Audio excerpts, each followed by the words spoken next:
मित्रातिपुत्र नेत्राय त्रयीसत्रवः सात्रभे गोत्रादिगोत्रिजत्राय गोत्रात्रेते नमो नमः।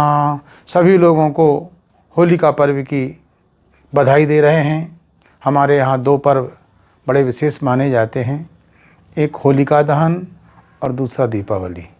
दीपावली में दीपों से महालक्ष्मी का पूजन होता है और होलिका दहन में जितने भी हमारे अशुभ हैं उन सबको हम लोग नष्ट करते हैं।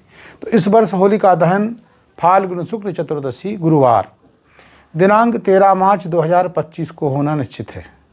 दिनांक 13 मार्च 2025 गुरुवार को पूर्णिमा तिथि 9:50 पल अर्थात 10:02 से प्रारंभ हो रही है और दूसरे दिन अर्थात 14 मार्च 2025 को 12:47 पल अर्थात 11:12 पर समाप्त हो रही है। 13 मार्च 2025 को हमको प्रदोष काल भी प्राप्त हो रहा है, निशा काल भी प्राप्त हो रहा है, क्योंकि प्रदोष काल और निशा काल में पूर्णिमा रहना अत्यंत आवश्यक है। अतः 13 मार्च को ही होलिका दहन होगा। पर होलिका में हम लोग आप समझ लीजिए भद्रा का भी विचार करते हैं।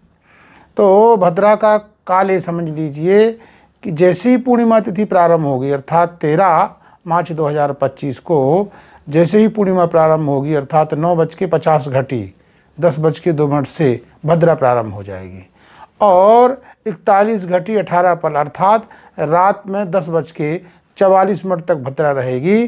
तो 10:44 के बाद सायंकाल में आप 13 मार्च 2025 गुरुवार को 10:44 के पश्चात हम लोग होलिका दहन कर सकते हैं। निर्णय सिंधु के अनुसार श्रावणी, दुर्गा नवमी, दूर्वाष्टमी, हुताशनी अर्थात होलिका, शिवरात्रि को पूर्व विद्या ही ग्रहण करना चाहिए। इस मत के अनुसार 13 मार्च 2025 को ही होलिका दहन होगा।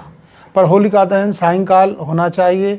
तो लिखा है कि भद्रा में 2 कार्य नहीं करना चाहिए, एक तो श्रावणी नहीं करना चाहिए और दूसरा फाल्गुनी अर्थात होलिका दहन नहीं करना चाहिए। भद्रायाम द्वे न कर्तव्ये श्रावणी फाल्गुनी तथा श्रावणी नृपतिम हंति ग्रामम दहति फाल्गुनी। इस मत के अनुसार होलिका दहन भद्रा में नहीं करना चाहिए। सायंकाल में भद्रा जब रात्रि में 10:44 पर समाप्त होगी उसके पश्चात हम लोगों को होलिका दहन करना चाहिए।